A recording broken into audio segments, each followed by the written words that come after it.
லூக்கா 1:30. தேவதூதன் அவளை நோக்கி, மரியாளே, பயப்படாதே, தேவனிடத்தில் கிருபை பெற்றாய். இதோ நீ கர்ப்பவதியாகி ஒரு குமாரனை பெறுவாய். அவருக்கு இயேசு என்று பெயரிடுவாயாக. அவர் பெரியவராயிருப்பார், உன்னதமானவருடைய குமாரன் எனப்படுவார். கர்த்தராகிய தேவன் அவருடைய பிதாவாகிய தாவீதின் சிங்காசனத்தை அவருக்கு கொடுப்பார். அவர் யாக்கோபின் குடும்பத்தாரை என்றென்றைக்கும் அரசாளுவார். அவருடைய ராஜ்யம் முடிவிராது என்றான். அதற்கு மரியாள் தேவதூதனை நோக்கி, இது எப்படி ஆகும்? புருஷனை அறியனே என்றாள். தேவதூதன் அவளுக்கு பிரதியுத்தரமாக, பரிசுத்த ஆவி உன்மேல் வரும், உன்னதமானவருடைய பலம் உன்மேல் நிழலிடும். ஆதலால் உன்னிடத்தில் பிறக்கும் பரிசுத்தம் உள்ளது தேவனுடைய குமாரன் எனப்படும். மரியாள் நீ ஒரு குமாரனை பெறுவாய் அப்படின்னு சொன்ன உடனே அவளுக்கு இந்த சிருஷ்டிப்பின் திட்டத்தை அவள் நினைக்க ஆரம்பித்து விட்டாள். இயற்கையாக ஒரு பிறவி எப்படி பிறக்கும், அதனுடைய சிஸ்டம் தேவன் நியமித்தது சகல ஜீவராசிகளுக்கும். அந்த முறைமையை மனதில் வைத்து கொண்டு அவள் கேட்கிறாள். இப்போதான் என்கேஜ்மெண்ட் ஆகிருக்கு, இன்னும் கல்யாணம் ஆகலை. அதுக்கு முந்தி இப்படிலாம் சொல்கிற கச்சாமுச்சான் சொல்லுவாங்களே ஏதாவது. யோசேப்பு கூட அவள் கர்ப்பவதியாக இருக்கிறத பார்த்துட்டு நைஸாக தள்ளிடுறதுக்கு இருந்தானாம். என்ன, தேவதூதன் அவனுக்கு காட்சி அளித்து, அப்பா அப்படிலாம் ஐயப்படாதே, உன்னுடைய மனைவி தூய்மையானவள், இப்படி தேவன் அவளுக்கு அருள் செய்திருக்கிறார். ஆகவே அவளிடத்தில் பிறப்பது பரிசுத்தமுள்ள தேவகுமாரன். இது உலகத்தில் எந்த ஸ்திரீகளுக்கும் கிடைக்காத ஒரு பாக்கியம். இயேசு ரொம்ப அழகானவர், ரொம்ப மகிமையானவர், அன்புள்ளவர், இரக்கம் உள்ளவர், ஒருவருக்கும் ஒரு தீங்கும் செய்யாதவர். அவருக்கு ஒரு பேர் வச்சா பைபிளும் அப்படி சொல்லுது, காட் ஆஃப் குட்னஸ், நன்மைகளின் தேவன். அவர்கிட்ட ஒரு தீமே இல்லை. அதனால அவருடைய பிறப்பு மகிமையானது. கர்த்தருக்கு மகிமை உண்டாவதாக. யோவான் சுவிசேஷம் 1:12 வாசித்தால், அவருடைய நாமத்தின் மேல் விசுவாசம் உள்ளவர்களாய் அவரை ஏற்றுக்கொண்டவர்கள் எத்தனை பேர்களோ அத்தனை பேர்களும் தேவனுடைய பிள்ளைகளாகும்படி அவர்களுக்கு அதிகாரம் கொடுத்தார். அவர்கள் மாம்ச சித்தத்தினாலோ புருஷ சித்தத்தினாலோ பிறவாமல் தேவனால் பிறந்தவர்கள். அப்படி என்று அங்கே மனுஷ பிறவிகளை தேவ பிறவிகள் என்று சொல்லுகிற ஒரு உரிமையை தேவன் மனுஷனுக்கு அங்கே கொடுத்திருக்கிறார்.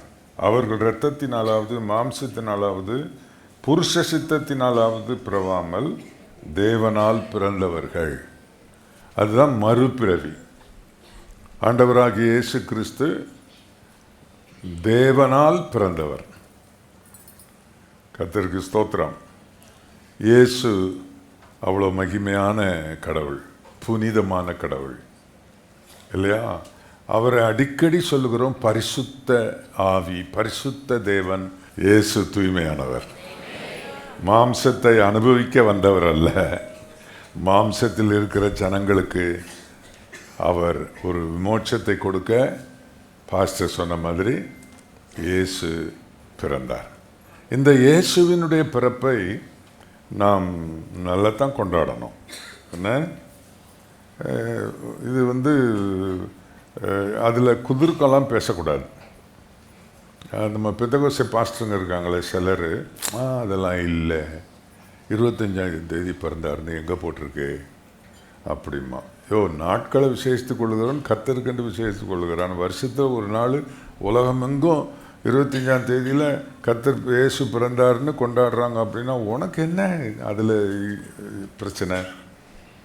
கர்த்தருக்கு மகிமை. இயேசுவின் பிறப்பை நாம் நல்லா இப்போ என்ன ஒரு அதிசயம் நடந்துருக்கு தெரியுமா? நம்ம நாட்டில் வடநாட்டில் எப்பொழுதும் இல்லாத அளவுக்கு கிறிஸ்மஸ் கொண்டாடப்படுதுதான். அதாவது பஞ்சாபில் அரசாங்கம் முதல் மந்திரிலாம் ஊர்வலமாக வந்து என்ன இந்த கிறிஸ்மஸ் தாத்தா ரொம்ப ஹைலைட்டட் ஆகிட்டாரு. அந்த ஆளுக்கும் இயேசு பிறப்புக்கும் என்ன சம்மந்தம்னு எனக்கு புரியல. என்னதோ சம்மந்தப்படுத்திட்டாங்க. போயிட்டு போகுது, குல்லா போட்டாலே கிறிஸ்மஸ்ன்னு தெரிஞ்சு போச்சு இல்லையா? அதனால் அப்படி எல்லாரும் எல்லாம் கொண்டாடுறாங்க. அங்கே போய் கலெக்டா பண்ணுறவங்களும் பண்ணுறாங்க. கர்த்தருக்கு மகிமை உண்டாவதாக. ஆகவே இந்த காரியத்தில் நாம் செய்வது நியாயமானதே. என்ன இன்னைக்கு கிறிஸ்மஸ் அன்னைக்கு ஒரு புது துணி உடுத்தா என்ன கெட்டால் போயிடுவேன். அன்னைக்கு போய் ஒரு நல்ல துணி வாங்கி புதுசாக கட்டி, பிறந்த பிள்ளைக்கு தான் இப்போ பிறந்த நாள் கொண்டாடுறோம் அப்படின்னு சொன்னால், யாருக்கு பிறந்த நாளோ அவங்களுக்கு தான் புது துணி வாங்கி கொடுப்போம். இப்போ ஏசுநாதர் பேர் சொல்லி நம்ம உடுத்திக்கிறோம். நல்ல விஷயம்தான். ஏசுநாதருக்கு நம்ம உடுத்தினா அவருக்கு உடுத்தினா மாதிரி. ஆமாவா? ஸ்தோத்திரம். இயேசு நல்லவர். இயேசு கிறிஸ்துவினுடைய பிறப்பை குறித்து பேசுங்கள், தெளிவுபடுத்துங்கள், தைரியமாக சொல்லுங்கள். கர்த்தருக்கு மகிமை உண்டாவதாக. இயற்கைக்கு அப்பாற்பட்டவர் இயேசு. இயற்கைக்கு அப்பாற்பட்டவர். இயற்கை நியதியை வைத்து இயேசுவின் பிறப்பை தூஷிக்கிற தூஷகர்கள் அது நல்லதல்ல. கர்த்தர் மகிமைப்படுவாராக. இயேசு கிறிஸ்துவுக்கு எல்லா மகிமையும் கனமும் உண்டாகட்டும். இப்பொழுது ஏசாயா தீர்க்கதரிசியின் புஸ்தகம்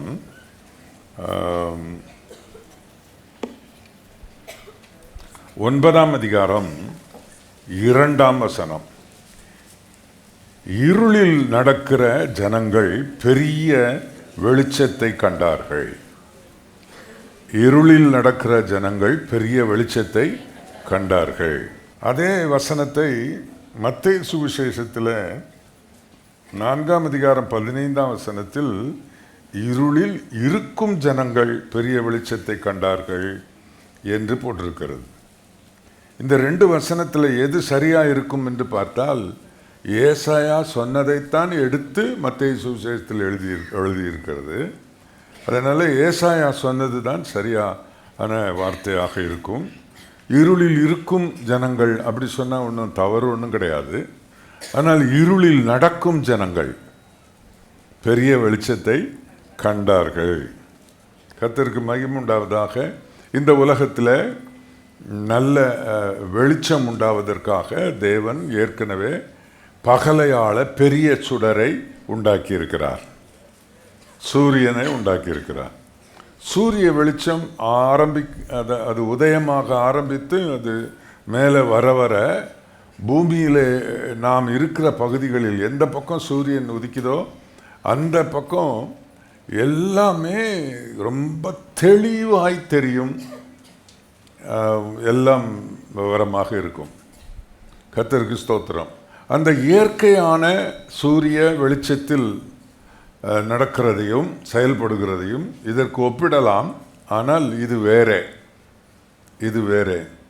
சூரிய வெளிச்சம் இருந்தும் ஜனங்கள் எதில் நடக்கிறார்களாம்? இருளில் நடக்கிறார்களாம். இவ்வளவு பெரிய சுடரை தேவன் உண்டாக்கியும் ஜனங்களுக்கு வெளிச்சத்தில் நடக்க தெரியவில்லை. வாழ்க்கையில் வெளிச்சம் இல்லை. பூமியிலே வெளிச்சம் இருக்கிறது. பூமியிலே சூரியன் ஒளி கொடுக்கிறது. ஆனால் மனுஷருடைய வாழ்க்கையில் அவர்களுக்கு வெளிச்சம் இல்லை. ஆகவே இருளில் நடக்கிறார்கள், அல்லது இருளில் செயல்படுகிறார்கள், அல்லது இருளில் வாழ்கிறார்கள். வெளிச்சத்துக்கு வரவில்லை. ஆகவே இன்றைக்கு இயேசு பிறந்தார், அல்லது வெளிச்சம் பிறந்தது. மனுஷனுடைய வாழ்க்கையில் வெளிச்சம் பிறந்தது. இந்த வெளிச்சம் அப்படின்னு சொல்வது நிறைய ஆசீர்வாதங்களை அது குறிக்கிறது. மல்கியா தீர்க்கதரிசியின் புஸ்தகம் 4ஆம் அதிகாரம் 2ஆம் வசனத்தில், என் நாமத்துக்கு பயந்திருக்கிற உங்கள் மேல் நீதியின் சூரியன் உதிக்கும், அதன் செட்டைகளின் கீழ் அப்படின்னு சொன்னால் அந்த நீதியின் சூரியனின் வெளிச்சத்தில் ஆரோக்கியம் இருக்கும். அடுத்து ஒன்று சொல்லி இருக்கிறது, ஃபேட்னஸ், கொழுமை, செழிப்பு, ப்ராஸ்பெரிட்டி. அதைத்தான் கொழுத்த கன்றுகளைப் போல் வளருவார்கள் என்று சொல்லியிருக்கிறது. நீதியின் சூரியன் என்பவர் இயேசு. இயேசு கிறிஸ்து உலகுக்கு ஒளி கொடுக்க உலகத்தில் சூரியனை உண்டாக்கிட்டார். அதனால இன்னொரு சூரியனாக அவர் வர வேண்டிய அவசியம் இல்லை. குறிப்பாய் அவர் சில ஜனங்களுடைய வாழ்க்கையில் உதிப்பார், உதயமாவார். நான் 11 வயது சிறுவனாய் இருக்கும்போது, அதாவது 67 ஆண்டுகளுக்கு முந்தி, எனக்கு பாடம் கற்பித்து கொடுத்த என்னுடைய class teacher Mrs Ignatius Devaraj அவர்கள் என்னுடைய செயல்பாடுகள்லாம் பார்த்தேன். ரொம்ப பொல்லாத பையனாக இருக்கான் இவன் அப்படின்னு. எங்கள் கிளாஸில் 4 அப்போல்லாம் கீழே உட்காந்துருக்கிற ஒரு சின்ன மணக்கட்டை மாதிரி நீளமாக ஒன்று இருக்கும், அதில் தான் உட்காந்துருப்பாங்க. அப்படி முதல் வரிசை, 2வது வரிசை, 3வது வரிசை, 4வது வரிசை, அவ்வளோதான். ஒரு வரிசைக்கு 10 பேர் இருப்பாங்க, மொத்தம் 40 பேர்கிட்ட இருப்போம். நான் கடைசி வரிசையில் இருப்பேன். கடைசி வரிசையில் இருந்தாலும் முதல் வரிசையில் இருக்கிற ஆள் வரைக்கும் நோண்டுவேன். நான் சீண்டிக்கிட்டு இருப்பேன். அந்த அம்மா என்னை பார்த்துட்டு, இவன் ஒரு கிறிஸ்தவ பையன், இவன் இப்படி சேட்டை பண்ணுறானே அப்படின்னு. அந்த காலத்துலலாம் பெரம்புலலாம் அடித்து வெளுத்து வாங்கலாம். ஆனால் அந்த அம்மா அடிக்க மாட்டாங்க. அவங்க கிறிஸ்தவங்க, ஒரு நல்ல விசுவாசி. அவங்க என்ன பண்ணுவாங்கன்னா, என்ன ரொம்ப நேசிக்க ஆரம்பித்தாங்க. அப்போ ஒரு நாள் அவங்க சொன்னாங்க, சொர்ணராஜ் நீ போயிடாத, கிளாஸ் முடிஞ்சு இரு, உனக்கு ஒரு கிஃப்ட் வச்சுருக்கேன் அப்படின்னாங்க. ரொம்ப சேட்டை பண்ணால் கிஃப்ட் கொடுப்பாங்க போலக்கடா, நீ இருந்து வாங்கிட்டு போ அப்படின்ட்டு போயிட்டாங்க மற்ற பயலுக்கெல்லாம். இவங்க ரூம்குள்ளே, ஸ்டாஃப் ரூம்குள்ளே கூட்டிகிட்டு போனாங்க. டோருக்கெல்லாம் போல்ட் போட்டாங்க உள்ளே இருந்து, என்ன உள்ளே விட்டு. அந்த அம்மா உள்ளே இருந்தாங்க. ஏன்னா கிஃப்ட் கொடுக்குறேன்னு இந்த அம்மா கதவெல்லாம் மூடுது அப்படின்னு நினச்சிக்கிட்டு இருந்தேன். இப்போ யாருமே இல்லையா, 4 பேர் இருந்தால் தானே நம்ம ஒரு கலெக்டாக பண்ணால் சிரிப்பாங்க, ஜாலியாக இருக்கும். தனியாலாம் பண்ண முடியாத. சரி, நானும் பயந்து நின்றுக்கிட்டு இருந்தேன். அந்த அம்மா திடீர்னு பையெல்லாம் அது வச்சுட்டு என்னுடைய 2 கையையும் கூப்பு அப்படி, கை கூப்பு அப்படி இருந்துச்சு. கை கூப்புனேன், 2 கையையும் இறுக பிடிச்சிக்கிச்சு அந்த அம்மா. நல்ல ஒரு தாய். அவங்க எனக்காக ஜெபம் பண்ண ஆரம்பிச்சிட்டாங்க. எனக்கு என்னடா இந்த அம்மா இப்படி பண்ணுது, கிஃப்ட் தரேன்னு சொல்லிட்டு இந்த மாதிரி தப்பி போகலான்னா எனக்கு எட்டாது போல்ட்டு. அப்போ நான் சின்ன பையன், 11 வயசு தானே. அப்போது என்ன செய்யன்னு தெரியல. அவங்க ஜெபம் பண்ணிக்கிட்டே இருக்கும்போது அவங்க அழ ஆரம்பிச்சிட்டாங்க. அவங்க கண்ணில் இருந்து சூடாக தண்ணி என் கையில் விழுந்துச்சு. அந்த கண்ணீர் என் கையில் பட்ட உடனே என் உள்ளம் மாறிச்சு. அப்போது எனக்குள்ளே நடந்த அந்த அதிசயத்தை ரொம்ப ஆச்சரியப்பட்டு சொல்லணும். அந்த நேரம் நானும் அந்த அம்மா கூட ஜெபிக்க ஆரம்பிச்சிட்டேன். கிறிஸ்தவ பையன்ல எனக்கு ஜெபம் தெரியும் தானே. அந்த அம்மா கூட சேர்ந்து ஜெபம் பண்ணி, இயேசுவே என்னை மன்னியும், என் பாவங்களை நீக்கும் என்று சொல்லி நான் ஜெபிக்க ஆரம்பித்ததும் கர்த்தருக்கு மகிமுண்டாக நான் சொல்லுகிறேன், எல்லா தீமையான காரியங்கள் என்னை விட்டு நீங்கி விட்டது. ஆண்டவர் இயேசு என்னை மாற்றினார். அன்னைக்கு தான் என்னுடைய வாழ்க்கையில் வெளிச்சம் வந்தது. இந்த வெளிச்சம் உலகத்தில் கிடைக்காது. இந்த வெளிச்சம் இயேசுவால் மட்டும்தான் கிடைக்கும். இந்த வெளிச்சத்தை வேற எவரும் கொடுக்க முடியாது. அதைத்தான் பரிசுத்த பேதுரு அப்போஸ்தலர் நடபடி 4ஆம் அதிகாரம் 12ஆம் வசனம் என்று நினைக்கிறேன். அதில் என்ன, நாம் ரட்சிக்கப்படும்படிக்கு வானத்தின் கீழெங்கும் மனுஷர்களுக்குள்ளே இயேசு கிறிஸ்துவின் நாமம், அவருடைய நாமமே அல்லாமல் வேற ஒரு நாமம் கட்டளையிடப்படவில்லை. வேற யாருமே கிடையாதுங்க. வேற யாராலையும் மனுஷனுக்கு வெளிச்சம் கொடுக்க முடியாது. வெளிச்சம் கொடுக்கவே முடியாது. நீங்கள் யோவான் சுவிசேஷம் 1ஆம் அதிகாரத்தில் 1ஆம் வசனத்திலிருந்து நீங்கள் வாசித்து பார்த்தால் அதில் சொல்லியிருக்கிறது, ஆதியிலே வார்த்தை இருந்தது, அந்த வார்த்தை தேவனிடத்தில் இருந்தது, அந்த வார்த்தை தேவனாக இருந்தது. என்ன, அவர் ஆதியிலே தேவனோடு இருந்தார், சகலம் அவர் மூலமாக உண்டாயிற்று, உண்டானதொன்றும் அவராலே அல்லாமல் உண்டாகவில்லை. அவருக்குள் ஜீவன் இருந்தது, அந்த ஜீவன் மனுஷருக்கு ஒளியாக இருந்தது, அந்த ஒளி இருளிலே பிரகாசிக்கிறது, இருளானது அதை பற்றி கொள்ளவில்லை. 9ஆம் வசனம், உலகத்திலே வந்து எந்த மனுஷனையும் பிரகாசிப்பிக்கிற ஒளியே அந்த மெய்யான ஒளி. உலகத்திலே வந்து எந்த மனுஷனையும், இல்லையா, இந்த பெரிய ஒளி அப்படி என்றால் என்ன? மனுஷனை பிரகாசிப்பிக்க செய்கிற ஒளி, வெளிச்சம். இருளில் நடக்கிற ஜனங்கள் பெரிய வெளிச்சத்தை கண்டார்கள். இயற்கை பெரிய வெளிச்சத்தை கண்டது, பூமிக்கு வெளிச்சம் வந்தது. அது ஏற்கனவே சூரியனை உண்டாக்கிட்டாரு அவர். அதுக்கப்புறம் இன்னொரு சூரியன் உலகத்தில் வெளிச்சத்துக்காக வர வேண்டிய அவசியம் இல்லை. ஆனால் ஒவ்வொரு மனுஷருடைய வாழ்க்கையிலும் இருளில் வாழ்கிறார்கள், இருளில் நடக்கிறார்கள். அந்த இருளில் இருக்கிறதை குறித்து நான் உங்களுக்கு சொல்லுகிறேன். 91ஆம் சங்கீதம், 91ஆம் சங்கீதத்தில் அதாவது 6ஆம் வசனத்தில் பார்த்தீர்கள் என்றால், இருளில் நடமாடும் கொள்ளை நோய்க்கும், அது போதும். அதாவது இருள் இருந்தால் கொள்ளை நோய் இருக்கும், கொள்ளை நோய் இருக்கும். இருள் இருந்தால் கொள்ளை நோய் இருக்கும். அப்போ இருளில் வாழ்வதென்றால் எல்லா வியாதியையும் வாங்கி பிடிச்சி உள்ளே வச்சுக்கிட்டு வாழ்கிறது. ஏன்னா ஒரு சின்ன கிருமி வந்தாலும் முதல்ல இவங்களை தான் பிடிக்கும். இருளில் வாழ்கிற கொள்ளை நோய், இருளில் நடமாடும், அதில் என்ன சொல்லியிருப்பேன், இருளில் நடமாடும் கொள்ளை நோய். ஏன்னா இருளில் நடக்கிற ஜனங்கள் பெரிய வெளிச்சத்தை கண்டார்கள். மனுஷனுடைய வாழ்க்கையில் இருளில் இருக்கிறவர்களுக்கு கொள்ளை நோய் அவர்களுடைய வாழ்க்கையில் வரும். அதுதான் இருளில் வாழ்கிறது.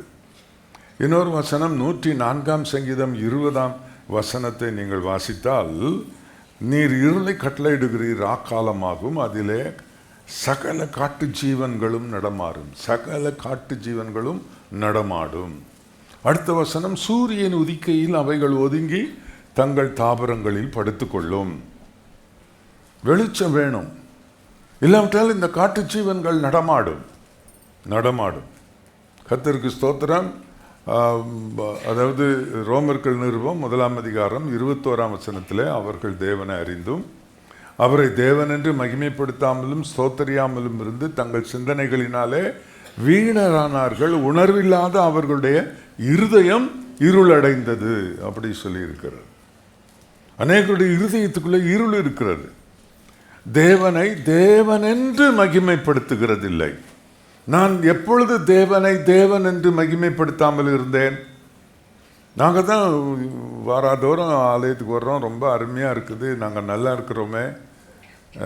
எப்போ நான் தேவனை தேவன் என்று மகிமைப்படுத்தாமல் இருந்தேன் அப்படின்னு சொன்னால், தேவனை தேவன் என்று என்ன, என் தேவன் காண்கிறவர், என் தேவன் என்னுடைய நினைவுகளின் தோற்றத்தை தூரத்தில் இருந்து அறிகிறவர். நான் என்ன நினைக்கிறேன் எல்லா பிள்ளைகளும் கவனிக்கணும், சின்ன பிள்ளைகளும் பிரசங்கம் கவனிக்கணும். சண்டே ஸ்கூல் பிள்ளைகளெல்லாம் இன்றைக்கி இங்கே உட்காந்துருக்கீங்கன்னு நினைக்கிறேன். ஏன்னா பாலிய பிள்ளைகள் எல்லாரும் பிரசங்கத்தை கவனிக்கணும். உங்களுக்கு புரிகிற மாதிரி தான் நான் சொல்லிக்கிட்டு இருக்கிறேன். அதனால் நாங்கள் சின்ன பிள்ளைங்க, எங்களுக்கு பிரசங்கம் இல்லைன்னு இருந்தீங்கன்னா இருள் உங்கள் இருளுக்குள்ளே நீங்கள் இருக்கிறீங்கன்னு அர்த்தம். அதனால் எல்லாம் விழிப்பாக பிள்ளைகள் கவனிங்க. கர்த்தருக்கு மகிமை உண்டாவதாக. ஏன்னா இருள் இருந்தால் காட்டு ஜீவன்கள் நடமாடுமா, சூரியன் உதித்தால் அவைகள் ஒதுங்கி படுத்துக்கொள்ளுமா. ஆமாம், இதுக்கும் மனுஷனுக்கும் என்ன சம்பந்தம் அப்படின்னு சொன்னால், இது அதாவது காட்டில் வாழ்கிறதுக்குன்னே சில துஷ்ட மிருகங்கள் இருக்கின்றன, துஷ்ட ஜந்துக்கள் இருக்கின்றன. ஏன்னா விஷம் நிறைந்த பாம்புகள் காட்டில் தான் இருக்குது. நாட்டில் அவைகள் இருக்கக்கூடாது. அவைகள் இருந்தால் அதுக்குரியவர்கள் அதை பிடிச்சிட்டு போயிடுவாங்க. இருக்கக்கூடாது சட்டப்படி. அது காட்டில் தான் இருக்கணும். அடித்து பட்சிக்கிறவைகள், ஏன்னா விஷம் நிறைந்தவைகள், விஷத்தன்மை நிறைந்தவைகள் எல்லாம் அங்கே இருக்குது. ஏன்னா ஒரு பாம்பு அது இருக்கிற இடமே தெரியாது, அது பக்கத்தில் ஒரு மிருகம் வந்துன்னா பட்டுன்னு அது அந்த மிருகத்தை சுற்றிக்கிடும், சுற்றி அப்படி இறுக்கி அப்படி நசுக்கி முழுங்கிடும். அனகொண்டா பயங்கரமான மலைப்பாம்புகள் அதெல்லாம் ஊருக்குள்ளே வர்றது கிடையாது, எல்லாம் காட்டுக்குள்ளே ஏன்னா அங்கே எப்போவுமே அடர்த்தியாக இருட்டு மறைவு அதெல்லாம் இருக்கும். கர்த்தருக்கு ஸ்தோத்திரம்.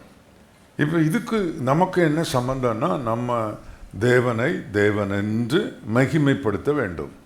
எப்படி தேவன் என்று மகிமைப்படுத்தணும்? நான் என்ன செய்தாலும் அவர் பார்க்குறாரு, நான் என்ன செய்தாலும் அவர் கேட்குறாரு, அவருக்கு மறைவாக நான் ஒன்றுமே செய்ய முடியாது. இதுதாங்க தேவனை தேவன் என்று மகிமைப்படுத்துகிறது. தப்பு செய்யும்போது மட்டும் கடவுளுக்கு கண்ணு தெரியாதுன்னு நான் நினச்சிக்கிறது. தவறு செய்யும்போது மட்டும் கடவுள் நம்மளை பார்க்கல அப்படின்னு நினச்சிக்கிறோம். அப்போ தான் நம்ம தேவனை தேவன் என்று மகிமைப்படுத்தாமல் போய்விடுகிறோம் தவறு செய்தவர்கள். அதனால தான் தாவீது சொல்கிறாரு, அவர் தப்பு செய்யும்போது செய்துட்டார், அதுக்கப்புறம் அவருக்கு அது உணர்த்தப்பட்ட போது அவர் சொல்கிறாரு, நான் நினச்சேன் யாருமே பார்க்கல, கடவுள் கூட பார்க்கலன்னு, ஆனால் இப்போ நான் அறிக்கை செய்கிறேன், தேவரீர் உம்முடைய கண்களுக்கு முன்பாக பொல்லாங்கானதை நடப்பித்தேன். நான் இந்த தப்பை நீர் பார்க்கத்தான் நான் செய்திருக்கிறேன், உமக்கு மறைவாக நான் செய்ய முடியாது என்ற உணர்வு பிறகு வருகிறது. ஆனால் யோசேப்புக்கு அப்படி இல்லை. அவனை பாவம் செய்யும்படியான சந்தர்ப்பம் அவனுக்கு, யாரும் பார்க்காத ஒரு சந்தர்ப்பம் அவனுக்கு உண்டாகும் போது அவன் என்ன செய்கிறான் என்று சொன்னால், இப்படிலாம் சொல்லியிருப்பான். எல்லாம் பைபிளில் இல்லைங்க, நாங்கள் போதகர்கள் அதெல்லாம் சேர்த்து உங்களுக்கு விளக்கி சொல்ல தான் எங்களை போதகர்களாக தேவன் தெரிந்தெடுத்திருக்கிறாரு. என்ன யோசேப்பு அவங்க இருந்தப்போ அவளுக்கு என்ன சொல்லியிருப்பான்? அந்த கள்ள மொழிக்கு என்ன சொல்லியிருப்பான்? உன் புருஷன் என்கிட்ட ஒன்று கண்டுபிடிச்சான் தெரியுமாம்மா, கர்த்தர் என்னோட இருக்கிறார் என்றும் நான் செய்கிறதெல்லாம் அவன் வாய்க்க பண்ணுறாருன்னு அவன் கண்டுபிடிச்சான்.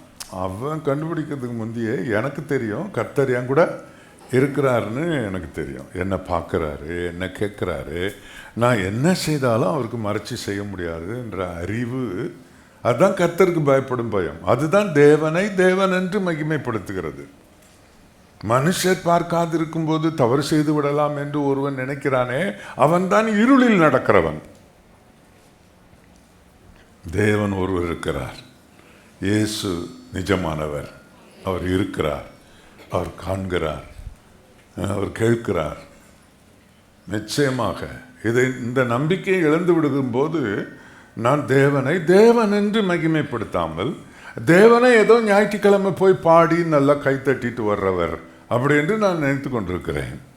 என்ன அவர் சங்கீதக்காரன் சொல்கிறாரு, நான் உட்கார்ந்தாலும் உமக்கு தெரியும், நான் எழுந்தாலும் உமக்கு தெரியும், நான் போகும் வழியே அப்படின்னா என் நடை உமக்கு தெரியும், என் எண்ணம் உமக்கு தெரியும், என்னை நான் எப்படி மறைக்க முடியும்?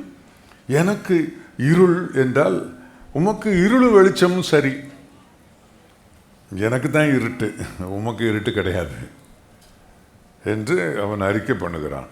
அப்படிப்பட்ட ஒரு அறிக்கை இருக்க வேணும். யோசேப்பு அதைத்தான் சொன்னான், உனக்கு திருட்டு புத்தி, அதனால் உன் புருஷன் பரவாயில்ல, அவங்க ஒரு சன்மார்க்கன், அவன் என்கிட்ட இருக்கிற கடவுளை கண்டுபிடிச்சான், உனக்கு திருட்டு புத்தி, அதனால் உனக்கு அதெல்லாம் தெரியாது. ஆனால் நான் சொல்கிறேன் கேட்டுக்க, என் கடவுள் என் கூடவே இருக்கிறார், அவருக்கு விரோதமாக நான் எப்படி பாவம் செய்வேன், அவருக்கு விரோதமாக எப்படி பாவம் செய்வேன் அப்படி என்று அவன் சொல்லி அவளை விட்டு ஓடி போனான். அதுக்கப்புறம் நடந்தது அநியாயமான காரியங்கள். ஆனால் தேவனுக்கு முன்பாக அவன் பயப்படுகிறவனாக இருந்தான், அவன் மேல் ஒளி பிரகாசித்தது, அவன் வெளிச்சத்தில் அவன் உயர்த்தப்பட்டான், மேன்மைப்பட்டான் என்பதெல்லாம் நமக்கு தெரியும். இப்போ நம்முடைய உள்ளத்தில், இப்போது நீங்கள் மலைப்பிரசங்கத்தில் நான் நினைக்கிறேன் 5ஆம் 6ஆம் அதிகாரத்தில் இருக்கிறது, உன் கண் கெட்டதாக இருந்தால் உன் சரீரம் முழுவதும் இருளாக இருக்கும். உன் கண் கெட்டதாக இருந்தால் சரீரம் முழுவதும், கெட்ட கண்ணுன்னா அர்த்தம் குருட்டு கண் இல்லை, கெட்ட கண்ணுன்னா பார்வை இல்லாத கண் இல்லை, கெட்ட பார்வையுடைய கண். இப்போ யாருக்கெல்லாம் கெட்ட பார்வையுடைய கண் இருக்குதோ அவங்களுக்கு சரீரம் பூராவும் இருளாம். இருள் இருக்கிற இடத்துல என்ன நடமாடும்னு சொல்லி சங்கீதம் 104:20 சொல்லியிருக்கு, காட்டு ஜீவன்கள் நடமாடுமா. அப்போ மனுஷனுக்குள்ள இருட்டு இருக்குது பாஸ்டர், அங்கே நடமாடுகிற காட்டு ஜீவன் என்ன அப்படின்னு கேட்குறீங்களா? அதுவும் கூட பைபிளில் போட்டிருக்க. மார்க்கு சுவிசேஷம் 7ஆம் அதிகாரம் 21ஆம் வசனத்தில் அப்படி ஒரு லிஸ்ட்டு அங்கே போட்டிருக்குங்க. கர்த்தருக்கு ஸ்தோத்திரம். 7ஆம் அதிகாரம் 21ஆம் வசனம் இல்லையா, நிறைய சொல்லியிருக்கு பாருங்க. மனுஷனுடைய இருதயத்திலிருந்து பொல்லாத சிந்தனைகள், என்ன விபச்சாரம், அதெல்லாம் நிறைய போட்டிருக்கு. களவு, பொருளாசை, துஷ்டத்தனம், கபடு, காம விகாரம், வன்கண், தூஷணம், பெருமை, மதிகேடு, இதெல்லாம் என்னென்னா ஒரு மலைப்பாம்பு மாதிரி, ஒரு விஷப்பாம்பு மாதிரி, ஒரு விஷக்கிருமி மாதிரி, சிங்கம் மாதிரி, புலி மாதிரி, கரடி மாதிரி அடித்து பறிச்சிக்கக்கூடிய அந்த அந்த கெடுதியான சுபாவம் உள்ள ஒரு மிருகத்துக்கு ஒப்பிட்டு அதை சொல்லியிருக்கிறது. இது மனுஷனுக்குள்ளே நடமாடுகிறதாம். எந்த மனுஷனுக்குள்ளே நடமாடுகிறது? யாருக்குள்ளே இருள் இருக்குதோ அங்கே நடமாடுதான். யாருக்குள்ளே இருள் இருக்கிறதோ அங்கே நடமாடுது. அதனால தான் இவன் திருடுறான், அதனால தான் இவன் தப்பு செய்கிறான். அதில் ஒரு வார்த்தை போட்டிருக்கு, துஷ்டத்தனம் இருக்கா? என்ன என்ன களவு, பொருளாசை, தூஷணம், துஷ்டத்தனம் இருக்குங்க. துஷ்டத்தனம் இருக்குது. துஷ்டத்தனம் ரவுடிசம். இவருக்கு கோபம் வந்துட்டா என்ன நடக்கும்னே தெரியாது. என்ன பாஸ்டர் இவருக்குன்றீங்க, இவளுக்குன்னு சொல்லுங்கன்றீங்களா? எல்லாருக்கும் சேர்த்தான் சொல்கிறேன். இவளுக்கு கோபம் வந்துட்டா என்ன, சில வீடுகள்லாம் பாருங்கள், இந்த பாத்திரங்கள்லாம் சொட்டை சொட்டையாக இருக்கும். அதாவது அந்த காலத்தில் நாங்கள்லாம் சின்ன பிள்ளைகளாக இருக்கும்போது எவர் சில்வர் வந்துச்சு. அப்போ தான் புதுசில் ஸ்டெயின்லெஸ் ஸ்டீல் பாத்திரம் வந்துச்சு. அதுக்கு முன்னே அங்கே எல்லாம் அலுமினியம் தான். அலுமினியம், இண்டோலியம், அதெல்லாம் அலுமினியத்தோடு சேர்ந்தது தான். அது கீழே விழுந்த உடனே சொட்டையாயிரும். அது அதனால் இப்படி சொட்டையாகுதுன்னு ஸ்டெயின்லெஸ் ஸ்டீல் கண்டுபிடிச்சாங்க. ஸ்டெயின்லெஸ் ஸ்டீலையே சொட்டையாக்கிற ஆட்களாக ஆகிட்டாங்க அடுத்தவங்க. ஏன்னா அந்த கோபம் வந்துருச்சுன்னா, அந்த துஷ்டத்தனம் வந்துருச்சுன்னா எது உடையும்னு தெரியாது, எது உடையும்னு தெரியாது. அந்த மாதிரி ஒரு ஒரு இருளின் கிரியை, இருளின் கிரியை உங்கள் வீட்டில் இருக்கா பாருங்கள். நான் இப்போ என்ன உங்களை ஐடென்டிஃபை பண்ண சொல்கிறேன், இந்த கிறிஸ்மஸ் அன்னைக்கும் நல்ல ஆசீர்வாதமாக 4 வார்த்தை சொல்லுவீங்கன்னு பார்த்தா இருள், துஷ்டத்தனம்னு சொல்லிக்கிட்டு இருக்கீங்களே, இதில் தாமா இருக்குது ஆசீர்வாதமே. ஆசீர்வாதமே இதில் தான் இருக்குது. இப்போது இயேசு என்ன, இருளில் நடக்கிற ஜனங்கள் பெரிய வெளிச்சத்தை கண்ட, அதான் கிறிஸ்மஸ். பெரிய வெளிச்சத்தை கண்ட, அந்த பெரிய வெளிச்சம் யார்? இயேசு. இயேசு எனக்குள்ளே இந்த ஆண்டவர் இயேசு வந்த உடனே நான் ரொம்ப பயங்கரமான மனுஷன். என்னுடைய அண்ணன்மாரெலாம் அடிச்சு போடுவேன் நான். அப்படி ஒரு முரட்டுத்தனம் இருந்தது. இயேசு என் உள்ளத்தில் வந்ததும் அந்த மாற்றம் வந்ததை எல்லாருமே சொன்னாங்க. சொர்ணராஜ் இப்படி மாறிடுவான்னு நாங்கள் நினைக்கல. சூரியன் உதிக்கையில் அவைகள் ஒதுங்கி தங்கள் தாவரங்களில் படுத்துக்கொள்ளும். இருக்கிற கெட்ட காரியம் எல்லாம் அது பாட்டுக்கு அது போக வேண்டிய இடத்துக்கு போயிடும். மனுஷனுக்குள்ளே மாற்றம் வந்துடும். ஒளி வந்து நமக்கு மாற்றத்தை கொடுக்கக்கூடியது. இருள் நீங்க வேண்டும், இருள் நீங்க வேண்டும். இருளில் நடக்கிற மனுஷனுக்கு ஒளியை கொடுக்கத்தான் அவர் ஒளியாக வந்தார். உலகத்திலே வந்து எந்த மனுஷனையும் பிரகாசிப்பிக்கிற அந்த மெய்யான ஒளி இயேசு கிறிஸ்து. இது நம்முடைய வாழ்க்கையில் இருக்குதான்னு பார்க்கணும். வாழ்க்கையில் இருக்குதான். கர்த்தருக்கு மகிமை உண்டாவதாக. இந்த இந்த இந்த வசனத்தின்படி நமக்குள்ளே இருக்கிற இருள் நீங்கினா 1 யோவான் 2ஆம் அதிகாரம் 9ஆம் வசனம் பாருங்க. ஒளியில் இருக்கிறேன் என்று சொல்லியும் தன் சகோதரனை பகைத்தால் இதுவரைக்கும் இருளில் இருக்கிறான்.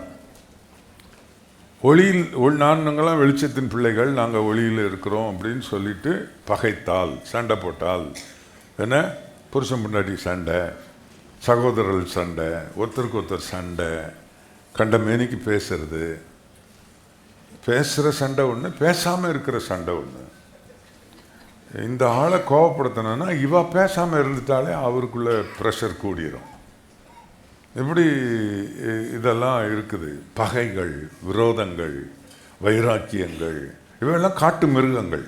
இருளில் நடமாடும் காட்டு மிருகங்கள், பொல்லாங்கானவைகளாகியவைகள் எல்லாம் உள்ளத்திலிருந்து புறப்பட்டு மனுஷனை தீண்டும், தீட்டுப்படுத்தும். இந்த சுபாவங்கள்லாம் எப்படி தீட்டுப்படுத்துகிறது? இந்த கெட்ட குணங்கள் முதல்ல வாய் வழியாய் வெளியே வரும், சத்தமாய், பேச்சாய் வரும், பார்வையாய் வரும், செய்கையாய் வரும், நடக்கையாய் வரும். இந்த மிருகங்களெல்லாம் இப்படித்தான் வெளிப்படும்.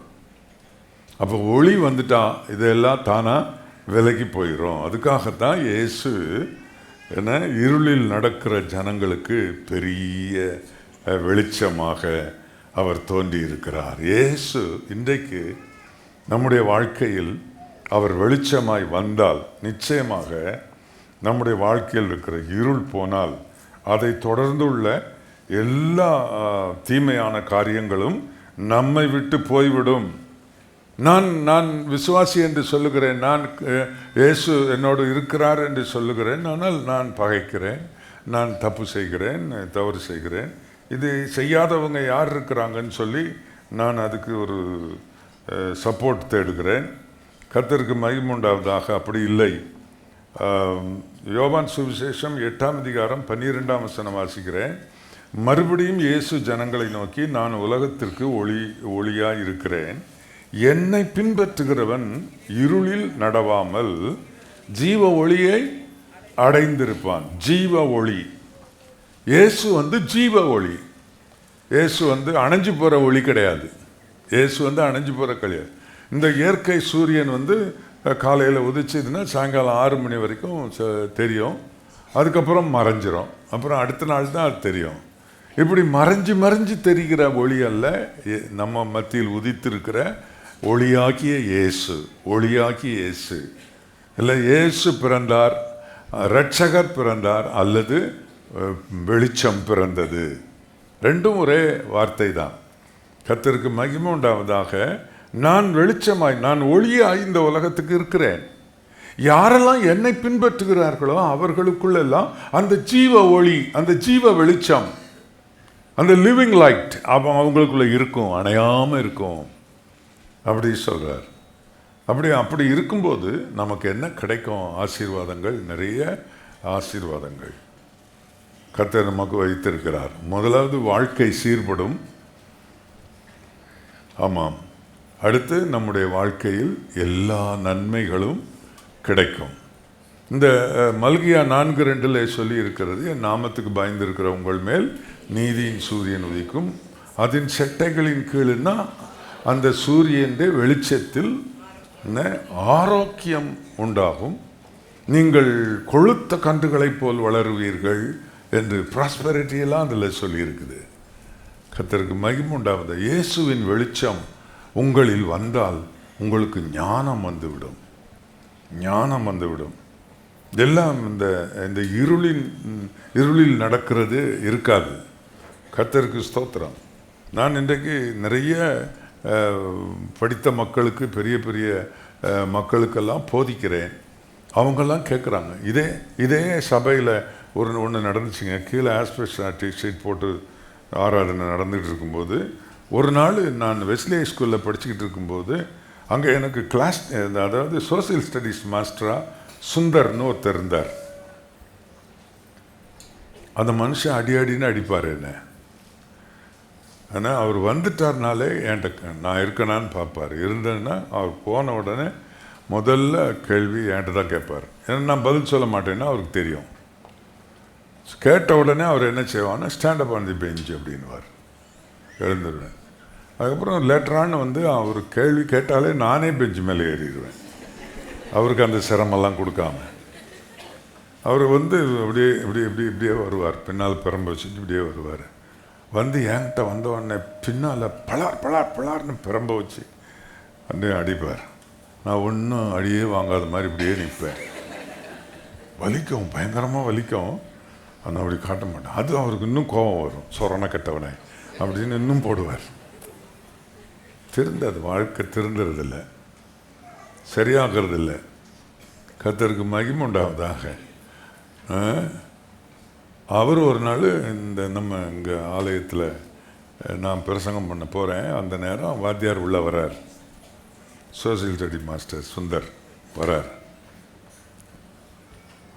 அவரை பார்த்த உடனே எனக்கு பழைய ஞாபகம்லாம் வந்துருச்சு. அவர் என்ன சொல்லுவார்னா, பெஞ்சு மேலே எழுந்து நிற்கிறது மாத்திரம் இல்லை, அவர் என்ன சொல்லுவார்னா, டேய் அந்த நாட்கள்லாம் இப்படி சொல்லுவார், திருவோடு எடுத்துகிட்டு அப்படியே தெருவழியாக போடா, பிச்சை எடுத்துகிட்டு போடா, பிழைக்க எதுக்குடா பள்ளிக்கூடத்துக்கு வந்த அப்படின்னு தான் அடிப்பார். அவரும் வர்றாரு இப்போ சர்ச்சுக்குள்ளே.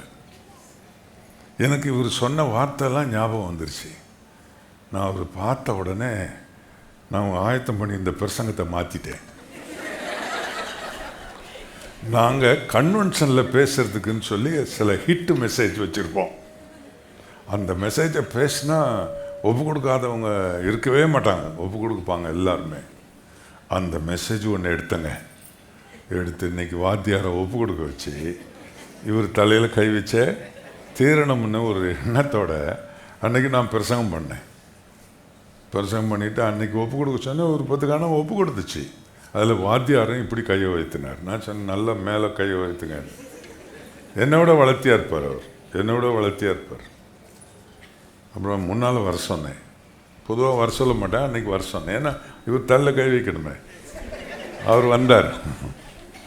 எல்லா தலையிலையும் கொஞ்சம் கொஞ்சம் வச்சுட்டு அவர் தலையில் மட்டும் கொஞ்சம் நேரம் கையை வச்சு, ஆண்டவரே இந்த ஆள் என்னை திருவோடு எடுத்துகிட்டு பிச்சை எடுக்க போன்னு சொன்னால், ஆண்டவரே இன்றைக்கி ஒப்பு கொடுத்து வந்து நிற்கிறாரப்பா, அப்போ ஆசீர்வதியம் இவர் ஆசீர்வதியம் அப்படின்னு ஜெபம் பண்ணேன். எப்படி மாத்திரார் பாருங்க. என்னை அவன் சொல்ல மடப்பயலை, முட்டாப்பயலை, அறிவில்லாதவனை, என்னெல்லாம் என்னை அப்யூசிங்காக பேசணுமோ திட்டி என்னை அடித்தவர். கர்த்தருடைய வெளிச்சம் வந்துச்சுன்னா எப்படி மாத்துறாருன்றதுக்கு தான் இந்த சாட்சியை சொல்கிறேன். அதுக்கப்புறம் அவர் தொடர்ந்து சர்ச்சுக்கு வர ஆரம்பித்தாருங்க. இந்த சிங்காரம்பிள்ளை ஸ்கூலில் அவருக்கு வேலை கிடச்சிருக்குது. அதனால இங்கே பக்கத்தில் எங்கேயோ வீடு எடுத்துகிட்டு இந்த சர்ச் பக்கம் லூதரன் சர்ச்சுக்கு போகிறவர் அவர். இந்த சர்ச்சின்னு வந்துட்டார். அந்த முதல் பிரசங்கம் கேட்ட பிற்பாடு தொடர்ந்து வர ஆரம்பிச்சிட்டார். அவர் என்னோட வளர்த்தியானால எனக்கு தோத்திரம் சொல்லும்போது, தோத்திரம் பாஸ்டர் அப்படிம்பார். நான் கொஞ்ச நாள் விட்டுட்டேன், அப்படியே வணங்கட்டும் அப்படின்னு. ஏன்னா நான் நிறைய விஷயம் மனசில் வச்சுருக்கேனே, அதை விட்டுட்டேன். அப்புறம் ஒரு நாள் அவரை பார்த்து, ஒரு 3 மாதம் கழித்து அவரை பார்த்து, சார் அப்படின்னு. என்னப்பா சார், என்ன போய் சாருன்றீங்க? நான் பள்ளிக்கூடத்தில் தான் சார், இங்கே நீங்கள் தான் அப்படின்னாரு.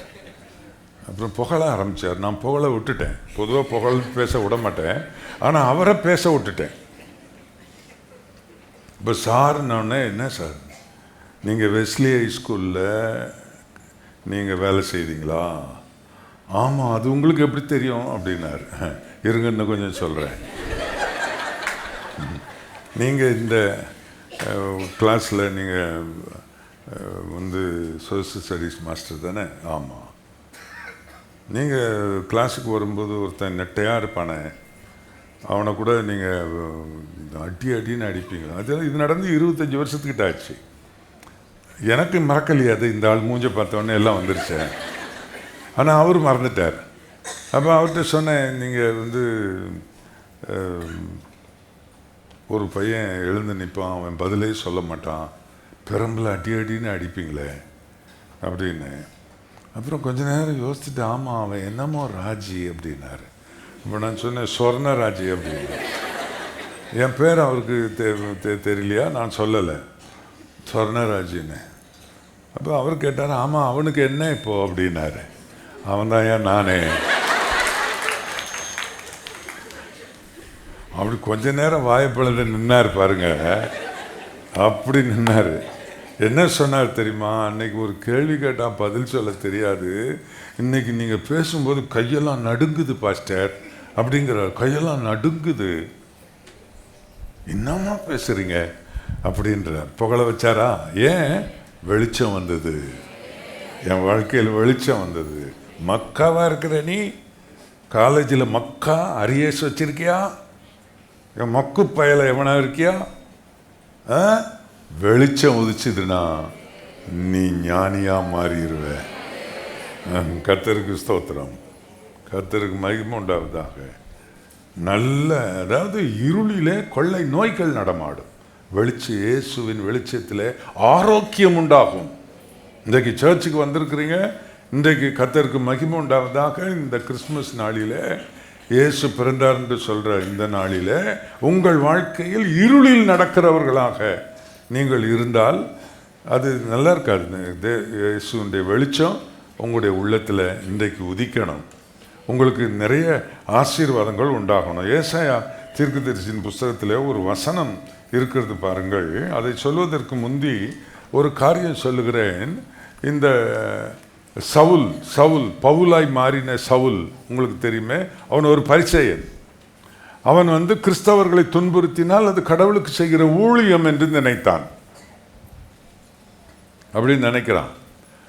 ஏன்னா அப்படி அவன் கிறிஸ்தவர்களை துன்பப்படுத்திக்கிடும் கொண்டிருந்தான். அப்புறம் அவனுக்கு ஒரு நியூஸ் வந்துச்சு, தமஸ்குவில் நிறைய கிறிஸ்தவர்கள் இருக்கிறார்கள், அங்கே நிறைய பிரசங்கெல்லாம் நடக்குது அப்படின்னு தெரிஞ்சவொடனே இவன் என்ன செய்தான், அதிகார பத்திரம் வாங்கிக்கிட்டு தமஸ்குவுக்கு குதிரையில் சகாக்களோட அவர் பயணம் செய்ய ஆரம்பித்தார். அப்படி அவர் போகும்போது கர்த்தருக்கு மகிமை உண்டாவதாக. அப்போஸ்தலர் நடபடிகள் 9ஆம் அதிகாரம் 3ஆம் வசனம், அவன் பிரயாணமாய் போய் தமஸ்குவுக்கு சமீபித்த போது சடுதியிலே வானத்தில் இருந்து ஒரு வெளிச்சம் அல்லது ஒளி அவனை சுற்றி பிரகாசித்தது. அவன் இருளிலே நடந்தான், ஆகவே கிறிஸ்தவர்களை துன்பப்படுத்தினான், தவறு செய்தான். அடிக்கிறது, பிடிக்கிறது, கொல்றது என்கிற இந்த தீமையில அவன் இருந்தான். ஏனென்றால் அவன் இருளில் நடக்கிறவனாக இருந்தான். இந்த இருளில் நடக்கிறவனுக்கு ஒரு வெளிச்சம் தேவை என்று இயேசு கண்டார். அவன் மத்தியானம் பிரகாசமாக இருக்கிற இந்த சன்லைட்ல தான் அவன் பயணம் பண்ணுகிறான். ஆனால் அதை விட வித்தியாசமான மனுஷனை மாற்றுகிற ஒரு ஒளி ஒன்று அவனுடைய வாழ்க்கையில் பிரகாசித்த உடனே அவன் கீழே விழுந்தான். அவனுக்கு ஒரு சத்தம் கேட்கிறது, சவுலே சவுலே நீ என்னை ஏன் துன்பப்படுத்துகிறாய் என்று. ஆண்டவரே நீர் யார் என்று கேட்கிறான். நீ துன்பப்படுத்துகிற இயேசு நானே. அப்போ போச்சுங்க ஒளி அவனுக்குள்ள. இயேசு என்ற ஒளி அவனுக்குள்ளே போனது. அவனுக்கு அன்றைக்கு பிறந்தது. அன்னைக்கு தான் அவனுக்கு கிறிஸ்மஸ். கர்த்தருக்கு ஸ்தோத்திரம். அவ்வளவுதான், ஆள் மாறிட்டாரு. அதுக்கப்புறம் அனனியாவை சந்தித்தார், எல்லாம் ஞானஸ்நானம் எடுத்தாச்சு, அபிஷேகம் பெற்றாச்சு. இப்போ என்ன செய்யறாருன்னா, யார்கிட்டையும் மாம்சத்தோட ரத்தத்தோட ஆலோசனை பண்ணாம இயேசுவே கிறிஸ்து என்று திருஷ்டாந்தப்படுத்தி பிரசங்கம் பண்ண ஆரம்பிச்சுட்டான். அவனுடைய வாழ்க்கை மாறிவிட்டது. கர்த்தருக்கு மகிமை உண்டாவதாக. எத்தனை சபைகளை ஸ்தாபித்தான், எவ்வளவு நிறுவங்களை வேதத்தில் எழுதி வைத்திருக்கிறார் இந்த பவுல். எவ்வளவு விசேஷமான மனிதன். உன்னுடைய வாழ்க்கையில் வெளிச்சம் வந்தால் இல்லையா, இருளில் நடக்கிற ஜனங்கள் பெரிய வெளிச்சத்தை கண்டார்கள். என்ன வித்தியாசம்? அவர்கள் ஞானிகளாக மாறினார்கள். அவர்களுடைய வாழ்க்கையில் ஆரோக்கியம் உண்டானது, அவருடைய வாழ்க்கையில செழிப்பு உண்டானது. கொழுத்த கன்றுகளைப் போல் வளருவார்கள் என்று அந்த வசனம் சொல்லுகிறது. கர்த்தருக்கு மகிமை உண்டாவதாக. இயேசு கிறிஸ்து அப்படிப்பட்ட ஒரு ஒளியாக உங்களுக்குள்ளே வருவதற்கு இன்றைக்கு உங்களை நீங்கள் ஒப்புக்கொடுங்கள். நிச்சயமாய் கர்த்தர் உங்களுக்குள்ளே அவர் வல்லமையான கிரியை செய்வார். நல்ல ஒரு முன்னேற்றம் வரும். நீங்கள் எந்த காரியம் செய்கிறீங்களோ அதில் ரொம்ப ப்ராக்ரஸாக இருப்பீங்க, அதில் ரொம்ப முன்னேற்றமாக நீங்கள் செயல்படுவீங்க. நிச்சயமாக கர்த்தர் உங்களை ஆசீர்வதித்து அவ்விதமாக உங்களுடைய வாழ்க்கையில் கிரியை செய்கிறதை நீங்கள் பார்க்க முடியும். கர்த்தருக்கு மகிமை உண்டாவதாக. இயேசுவின் மகத்துவமான அந்த வார்த்தை, உங்களுடைய அந்த ஒளி, அந்த வெளிச்சம் உங்களுக்குள்ளே பிரகாசிக்க தேவன் உதவி செய்வாராக. கர்த்தருக்கு ஸ்தோத்திரம். இந்த ஒளி, இந்த வெளிச்சம் நமக்குள்ளே வரும்போது கர்த்தருக்கு ஸ்தோத்திரம். அதாவது 2 சாமுவேல் 23ஆம் அதிகாரம் 4ஆம் வசனத்தில் இவர் எப்படிப்பட்ட வெளிச்சம் என்கிறத விளக்குகிறதுக்கு வேதத்தில் இப்படியெல்லாம் நீங்கள் தேடி வசனங்களை கண்டுபிடிக்க மாட்டீர்கள். வசனங்களை உங்களுக்கு தெரிந்தாலும் நீங்கள் அதை இதோடு சம்பந்தப்படுத்தி பேச உங்களுக்கு தெரியாது. ஆகவே தான் தேவன் போதக வரம் சிலருக்கு கொடுத்து அவர்களை உங்களுக்கு போதிக்க வைத்து உங்களுக்கு வாழ்க்கையில் ஒரு வெளிச்சத்தை இன்றைக்கு கொடுப்பதற்காக தேவன் இன்றைக்கு இந்த நாளில் உங்களை அழைத்து வந்திருக்கிறார். 2 சாமுவேல் 23ஆம் அதிகாரம் 4ஆம் வசனம், அவர் தேவன், ஆண்டவர் இயேசு கிறிஸ்து என்று அதை எடுத்துக்கொள்ளலாம்.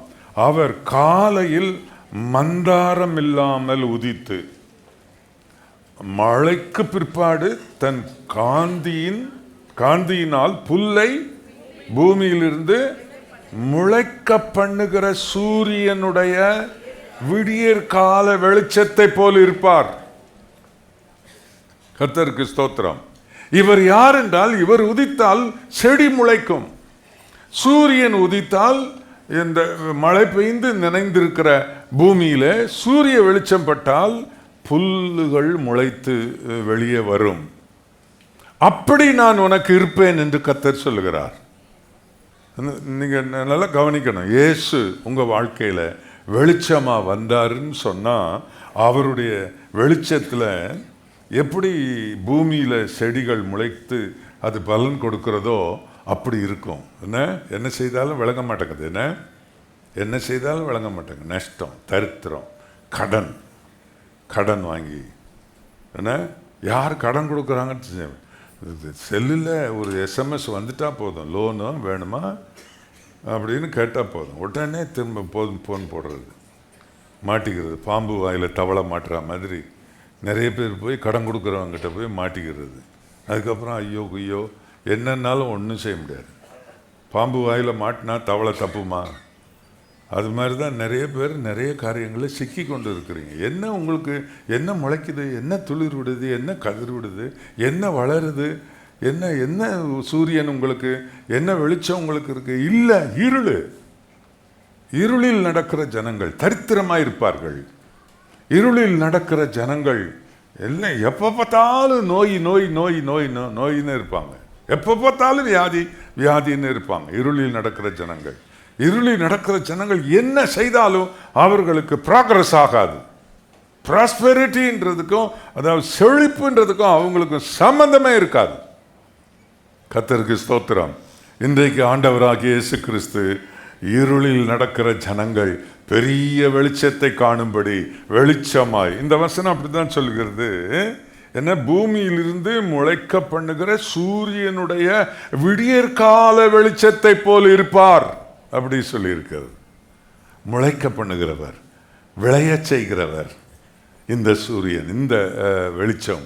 அப்படிப்பட்ட வெளிச்சமாய் இயேசு நமக்கு இருக்கிறார். இந்த கிறிஸ்துமஸ் நாள் இந்த காலை வேளையில கர்த்தர் உங்களுக்கு சொல்லுகிறது, கீழே இருக்கிறவங்க மேலே உட்கார்ந்துருக்கிறவங்க எல்லாருக்கும் சொல்லப்படுகிற இந்த வார்த்தையை நீங்கள் கவனிங்க. இதுவரைக்கும் நீங்கள் ப்ராக்ரஸாக இல்லாமல் இருந்தீங்க அப்படின்னு சொன்னால் நீங்கள் போய் ஜெபம் பண்ணணும். அப்பா, எனக்கு வெளிச்சமாக என்னில் நீர் வாரும், வெளிச்சமாக நீர் வாரும். தேவன் இந்த உலகத்துக்கு சூரியனை போல வெளிச்சம் கொடுக்க வந்த தேவன் அல்ல. நம்மளை எந்த தீமைக்கும் நம்மளை விடவே மாட்டார். வெளிச்சத்தில் நல்ல பிள்ளைகளாக நடக்க நீ ஒரு காரியம் செய். நீ போய் என்ன கைக்கு வேலை இல்லை, அது இல்லை, இது இல்லை, என்ன ஏதோ ஒரு கையில் பார்த்தேன், ஒரு 500 ரூபா இருந்துச்சு. போனேன் கோயம்பேடுக்கு, ஒரு 10-20 கிலோ தக்காளி வாங்கினேன். அங்கே போய் மார்க்கெட்லேயே எங்கேயோ ஒரு பிளாட்ஃபார்மில் இப்போ கடை வைக்கிறதுக்கெலாம் என்னமோ கார்பரேஷன் பண்ணுதாமே, சின்ன சின்ன கூறாக வச்சு அதில் ஒரு லாபம் வச்சேன். நீ கூறு போட்ட 1 மணி நேரத்தில் அது எல்லாம் கூறு வாங்கிட்டு போயிட்டாங்க, வித்துருச்சு. அப்புறம் கொஞ்ச நாளில் கடை ஒன்று போட்டேன். ஏன்னா கொஞ்ச நாளில் என்னென்னா இவங்கிட்ட போய் தக்காளி வாங்குறதில்ல, தக்காளி தோட்டத்துக்கே போயிட்டேன். அப்புறம் கொஞ்ச நாள் கழித்து தக்காளி தோட்டத்தையே குத்தகைக்கு எடுத்துட்டேன். உனக்கு தவிர அவன் வேறு யாருக்கும் தக்காளி கொடுக்கக்கூடாதுன்னு ஒரு அக்ரிமெண்ட்டு போட்டாச்சு. லாரியில் வருது. என்ன, இப்போ எடை போடுறது, கூறு போடுறதெல்லாம் இல்லை. இதை தாங்க நமக்கு உண்டாக்குறதுக்கு அவர் வெளிச்சமாக இருக்கிறார்னு பைபிள் சொல்லுது. இப்படிப்பட்ட சத்தியத்தை அறிவிக்கிற சபைக்கு வந்துமா இன்னும் தரித்திரமா இருக்கிற, இன்னும் கடன் வாங்கி கையேந்திக்கிட்டு இருக்கிறீங்க? இல்லைங்க, சிலருங்க பெரிய அளவில் கையேந்துறாங்க, சிலர் சின்ன அளவில் கையேந்துறாங்க. கடன்னா கடன், உங்கள் வீட்டு கடன் எங்கள் வீட்டு கடமா பா, என்ன செய்யறது, செத்து போகலாமா, கடன் அடைக்கிறதுக்கு வழியே இல்லை, செத்து போகலாமா, செத்து போயிடுறாங்களே குடும்பமா. இவ்வளோ பெரிய பிஸ்னஸ் பண்ணிக்கிட்டு இருந்தவன் ஏன் செத்தான் அப்படின்னு சொல்லி எல்லாத்தையும் தேடி பார்த்தா லெட்டர் எழுதி வச்சிருக்கிறான். இத்தனை லட்சம் கடன், இத்தனை கோடி கடன், என்னால் கட்ட முடியாது, அதனால குடும்பமாக செத்து போகிறேன். பாவிகளா, இயேசுவிடம் வாருங்கள், அவர் வெளிச்சமாக வருகிறார். பயிரை முளைக்க பண்ணி அதை விளையச் செய்து களஞ்சியத்தை நிரப்புகிற வெளிச்சமா இயேசு வருகிறார். அவருடைய வெளிச்சத்தின் நிழலில், அந்த வெளிச்சத்தில் ஆரோக்கியம் உனக்கு உண்டு, உனக்கு ஆசீர்வாதம் உண்டு. கர்த்தருக்கு ஸ்தோத்திரம். ஆகவே நம்முடைய வாழ்க்கையில் இருக்கிற எல்லா இருளும் நீங்கி ஒளியாக இயேசு. யாருக்குள்ளெல்லாம் இயேசு வெளிச்சமாக வந்தாரோ அவங்க தான் பெஸ்ட்டாக இருப்பாங்க. உங்கள் காலேஜில் நீ தான் நம்பர் 1 இருப்ப. உன்னுடைய ஃபேமிலியில் நீங்கள் தான் பெஸ்ட்டாக இருப்பீங்க. என்ன, எல்லா பயல்களும் இருந்தாங்க. யோசேப்புக்கு மட்டும் அவர் ஒளியாக வந்தார், வெளிச்சமாக வந்தார். என்ன, அவங்களாம் சொன்னாங்க, கர்த்தர் இப்படி சொல்லியிருக்கிறாரு, நான் நின்று நிற்பேன், நீங்கள் வணங்கி நிற்பீங்கடா அப்படின்னா. என்ன சொன்னாவன், வணங்கி அனுப்போம், இந்த வராம்பார் சொப்பனக்காரன் பிடிச்சி அடித்து கொன்று இந்த குழியில் போட்டுருவோம் அப்படின்னு சொன்னான். வாக்கு கொடுத்தவர், வெளிச்சம் கொடுத்தவர் சும்மா விட்டுருவாரா? தனியாக வந்திருக்கிறான், மாட்டிக்கிட்டாண்டோய், காலி பண்ணலாம் முடியுமா உனக்கு? வித்துட்டான் மீதியானியர் கையில், இஸ்மவேலர் வாங்கிட்டு போயிட்டாங்க. அவ்வளோதான், யோசேப்பு கதை முடிஞ்சுது. இப்போ அவ்வளோ பேரும் போய் தண்டனிட்டு சாஷ்டாங்கம் செய்யவாரும். எங்கே விழுந்து கிடக்கிறான்? யோசேப்பு கால் முன்னால் விழுந்து கிடக்கிறாங்க. இவன் இருளில் நடக்கிறான், அவன் வெளிச்சத்தை பெற்றிருக்கிறான். நீங்கள் யாரு? யோசிச்சு பாருங்க. கர்த்தருக்கு மகிமை உண்டாவதாக. எல்லாரும் அப்படியே கண்களை மூடி ஜெபம் பண்ணுவோம். எல்லாரும் ஒரு நிமிடம் அப்படியே உட்கார்ந்து. இருளில் நடக்கிற ஜனங்கள் பெரிய வெளிச்சத்தை கண்டார்கள். த கிரேட் லைட், பெரிய வெளிச்சம். இருளில் நடக்கிறவர்கள் இடறுவார்கள். நான் இயேசுவை நேசிக்கிறேன், ஒளியில் இருக்கிறேன் என்ன ஒருத்தன் சொல்லிட்டு என்ன செய்கிறான்? சண்டை போட்டுக்கிட்டே இருக்கிறான், பொண்டாட்டியை அடிச்சுக்கிட்டு இருக்கிறான், பொண்டாட்டி அவனோட எடுத்து பேசிக்கிட்டே இருக்கான். குழப்பம், வீட்டில் பிரச்சனை, சண்டை, சமாதானம் இல்லை, நிம்மதி இல்லை. இருளில் நடக்கிறீங்க. இன்னைக்கு இயேசு உங்கள் வீட்டுக்கு, உன் வாழ்க்கைக்கு வெளிச்சமாக வந்திருக்கிறார். எல்லாரும் இதுவரை நீ நஷ்டத்தில் போய்கிட்டு இருந்திருப்பப்பா. இயேசு இன்னைக்கு உனக்கு எல்லாம் கண்ணில் மூடி அப்படியே கர்த்தரை பாருங்க, இயேசுவை பாருங்க, அப்படி ஒளியாக வரார் பாருங்க. வீராதி வீரன் நான், வீரத்தீர காரியங்களை செய்கிறேன் என்று நினைத்து கொண்டு தீமை செய்து கொண்டிருந்த சவுலுக்கு ஒரு ஒளி பிரகாசித்ததே. போக்கிரியா இருந்த இந்த சொர்ணராஜ் வாழ்க்கையில ஒரு ஒளி பிரகாசித்ததே, ஒரு வெளிச்சம் பிரகாசித்ததே. எல்லாரும் அமைதலா இந்த நேரத்தில், இந்த ஜெப நேரத்தில் உலாத்தாம இயேசுவின் நாமத்தில் அந்த வெளிச்சம் அன்னைக்கு என் மேலே உதிக்கணும்ப்பா, எனக்கு வேணும்ப்பா. நான் சூரிய வெளிச்சத்தில் வாழ்கிறேன், ஆனால் என் தனிப்பட்ட வாழ்க்கையில் நான் இருளில் நடக்கிறேன். பலவிதமான காட்டு ஜீவன்கள் என் வாழ்க்கையில் செயல்படுகிறது. முரடனாக இருக்கிறேன், துஷ்டனாக இருக்கிறேன், திருடுகிறவனாக இருக்கிறேன், களவாணியாக இருக்கிறேன், கோபக்காரனாக இருக்கிறேன். இந்த மாதிரி துஷ்டத்தனங்கள் எனக்குள்ளே செயல்படுகிறது. ஏனென்றால் இருள் இருக்கிறது. நீதியின் சூரியனே இயேசுவே, இருளில் நடக்கிற ஜனங்கள் பெரிய வெளிச்சத்தை கண்டார்கள் என்று தீர்க்கதரிசியை கொண்டு நீர் பிறப்பதற்கு முந்தியே நீர் தீர்க்க தரிசனமாக உரைத்திருக்கிறீரே, அந்த வெளிச்சம் இன்றைக்கும் ஆண்டவரே பல கோடி மக்களுக்கு கொடுக்கப்பட்டிருக்கிறதே. அந்த வெளிச்சம் என் வாழ்க்கையில் வரணும், நான் ஞானியாக மாறணும். படிக்கிற பிள்ளைகள்லாம் ஜெபம் பண்ணுங்க, படிக்கிற பிள்ளைகள் ஜெபம் பண்ணுங்க. எனக்கு அது வரல இது வரலன்னு, இயேசு உனக்கு வெளிச்சமாக இருக்கிறாருன்னு சொன்னால் நீ ரொம்ப அறிவாளியாக இருப்ப. கர்த்தருக்கு ஸ்தோத்திரம். வாத்தியார் உங்ககிட்ட கேட்டு தெரிஞ்சுக்கிடுவார்.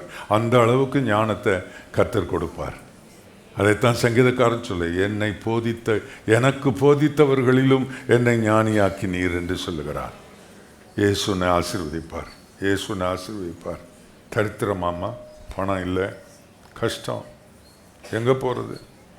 எல்லோரும் நல்லா கிறிஸ்மஸ் கொண்டாடுறாங்க, நமக்கு இல்லையே. அப்படியா? இதோ இயேசு அவருடைய ஜீவ ஒளியில், அவருடைய வெளிச்சத்தில் பயிர் முளைக்குது பார், பயிர்கள் முளைக்குது பார், கதிர் விடுகிறது பார், அறுவடை நடக்கிறது பார், களஞ்சியம் நிரம்புகிறது. கர்த்தர் உன்னை ஆசீர்வதிப்பார்.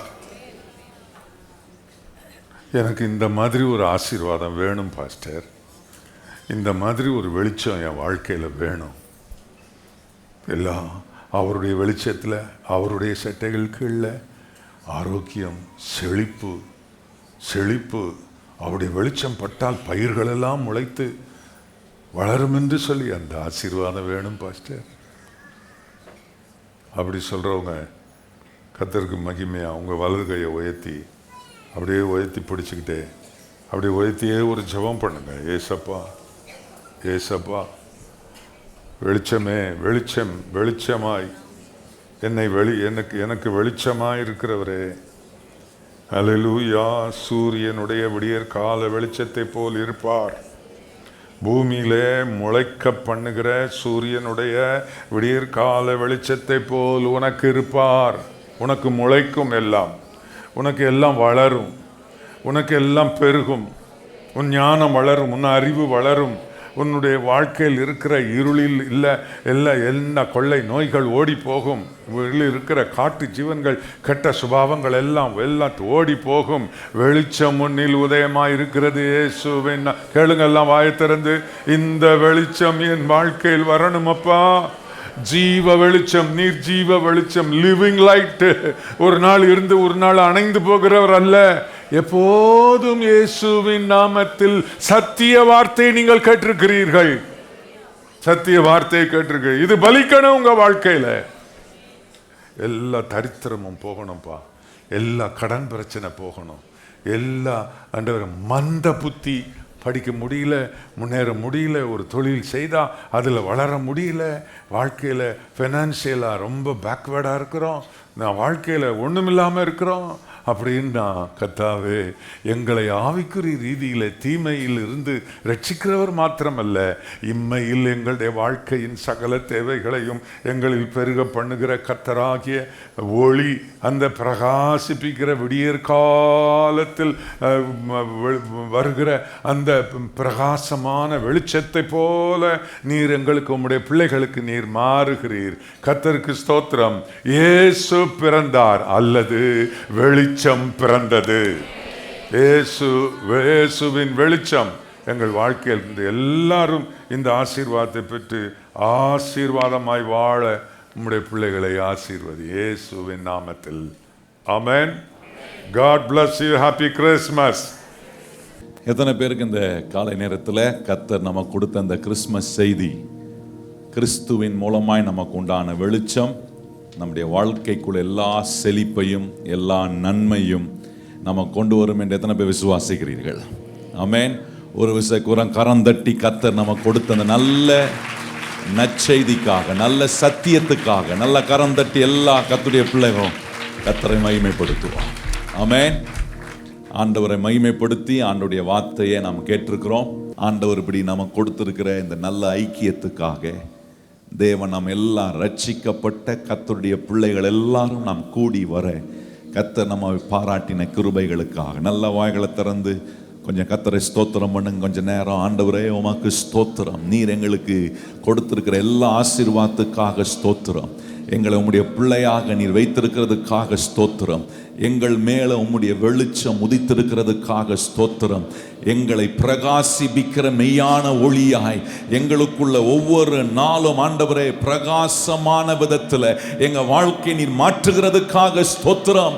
நாங்கள் உம்முடைய வெளிச்சத்தில் நடக்கிறவர்களாய் இருக்க இன்றைக்கு நீர் எங்களுக்கு சொன்ன அந்த சத்தியத்தின்படியே ஒவ்வொருவரும் வாழ எங்களுடைய கரத்தில் ஒப்பு கொடுக்கிறோம். ஆண்டவரே உம்முடைய பிள்ளைகள் இந்த பண்டிகை நாளை ஆண்டவரே கிறிஸ்மஸ் பிறந்திருக்கும் இந்த ஆண்டவரே கிறிஸ்மஸை உம்முடைய பிள்ளைகள் மிக பிரயோஜனமாய் குடும்பத்தோடு ஆண்டவரே அவர்கள் பக்கத்தில் இருக்கிற நெய்பர்ஸோடும் ஆண்டவர் இயேசு கிறிஸ்துவினுடைய அன்பை மெய்யான விதத்தில் உம்முடைய பிள்ளைகள் சொல்லி ஆண்டவரை கிரியையின் மூலமாய் காண்பித்து கிறிஸ்துவினுடைய அன்பை ஆண்டவரே கிறிஸ்துமஸ் நல் நாளில் உம்முடைய பிள்ளைகளாகிய நாங்கள் ஒவ்வொருவரும் ஆண்டவரே பலருக்கு நாங்கள் பகிர்ந்து கொள்ள இந்த கிறிஸ்துமஸின் நற்செய்தியை, கிறிஸ்துவின் அன்பை, கிறிஸ்துவினுடைய ரட்சிப்பை பலருக்கு நாங்கள் சொல்ல எங்கள் ஒவ்வொருவரையும் நீர் ஆண்டவரே ஆசீர்வதித்து வழிநடத்துகிறதுக்காக ஸ்தோத்திரம்.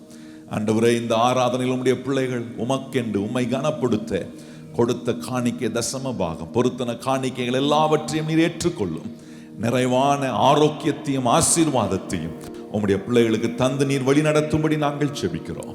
ஆண்டவரே இந்த நாளில் உம்முடைய பிள்ளைகள் போய் யாருக்கெல்லாம் அவர்கள் கூப்பிட்டு விருந்து வைக்கிறார்களோ அந்த வீட்டுக்கு கர்த்தருடைய ரட்சிப்பு உண்டாகட்டும். உம்முடைய அன்பு அவர்கள் ஆண்டவரே உள்ளத்துக்குள்ளேயும் இல்லத்துக்குள்ளேயும் கடந்து போகட்டும் என்று நாங்கள் ஜெபிக்கிறோம்.